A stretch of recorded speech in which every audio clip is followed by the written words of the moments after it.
Now, even as we debate how private our information is on the internet, we are willingly posting daily updates about what we're doing and where we are with photos to illustrate, etc., etc. The photo sharing application Instagram has amassed more than 100 million users since its launch in October 2010. Images can be tagged, even geotagged, and with so many people sharing their experiences, it can sometimes feel that if you haven't posted a picture of it, didn't actually happen.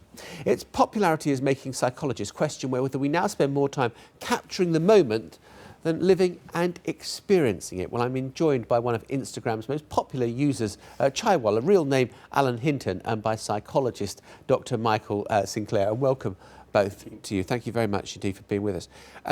Why do you need to document your life so fully for everyone else? Well, I don't believe that I have to document it as such. I see Instagram as a way of being creative and a creative outlet. I originally joined just to add a filter to share with my friends, and then suddenly there were people out there in the public domain that were liking my photos, being very positive, saying nice comments. So I began to take more and would kind of go for a different angle or a new perspective on my kind of daily life, yeah, people were appreciating it, so I would take more.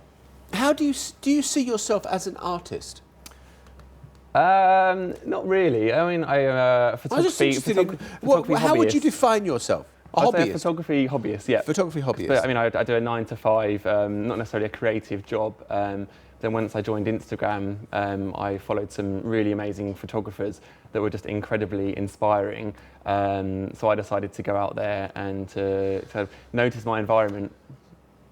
Dr. Michael Sinclair, I mean, I witnessed myself a very interesting psychological phenomenon here in this building last Friday when the Queen came to officially declare the building open. Yes. And aside from the fact that there were all these scruffy journalists who were suddenly wearing suits and ties, everybody was standing up with their phone and trying to photograph the Queen as if seeing the Queen was not enough. Now, the BBC and ITV and all the other networks were going to show the pictures anyway. Why do these people need to capture these images?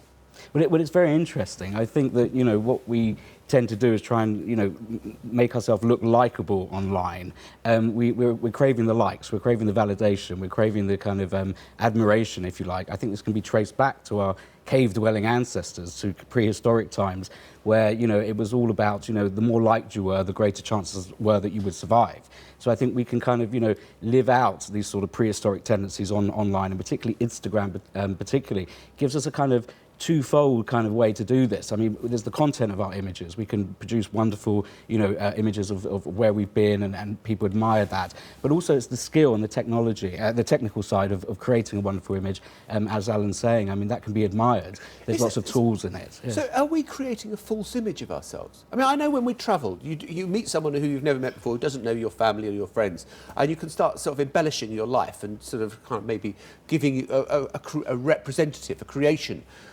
Are you saying that's what we're doing online? Well, I think there's some truth in that, yes. I think we sort of present an idealised image of ourselves, and therefore we're sort of hiding other parts of ourselves that are less admirable to other people, less kind of things that people want to see. So, and I think there's a risk to that as well, because as we hide the kind of pain and suffering that's inevitable in our life, we kind of lose touch with a kind of human connectedness and the opportunity to be empathised with our full human experience. Alan, are you nicer on Instagram than you are in real life? I'd like to think I'm nice in real life as well. But yeah. Do you recognise what Michael was saying there, that people kind of, that they just love getting the likes, and you said yourself that's the why you started doing it more. I like this picture. Oh, I'll produce more pictures that people like, and it's it's kind of you want to please.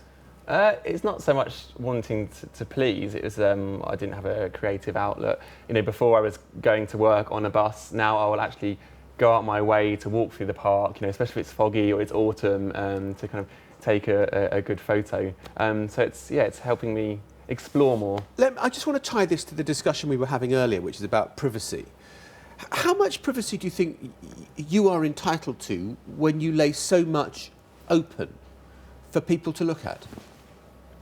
Well, I limit what I share, so I don't do too many, photos from in the home or selfies of myself.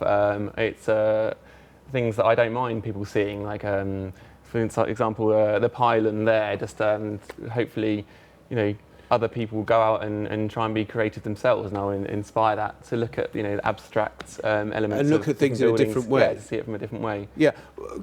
Michael, what do you think about this? That the idea of people, you know, who needs surveillance when people leave so much of their lives bare?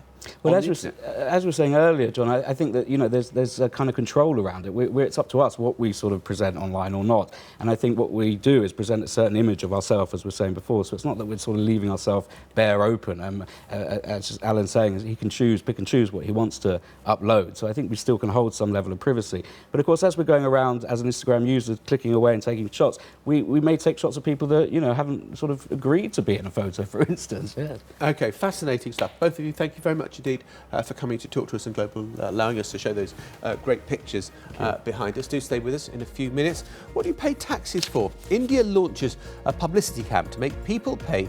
Just 3% of the country pays tax at the moment. Extraordinary figure. Do stay with us. We'll be back in a few moments.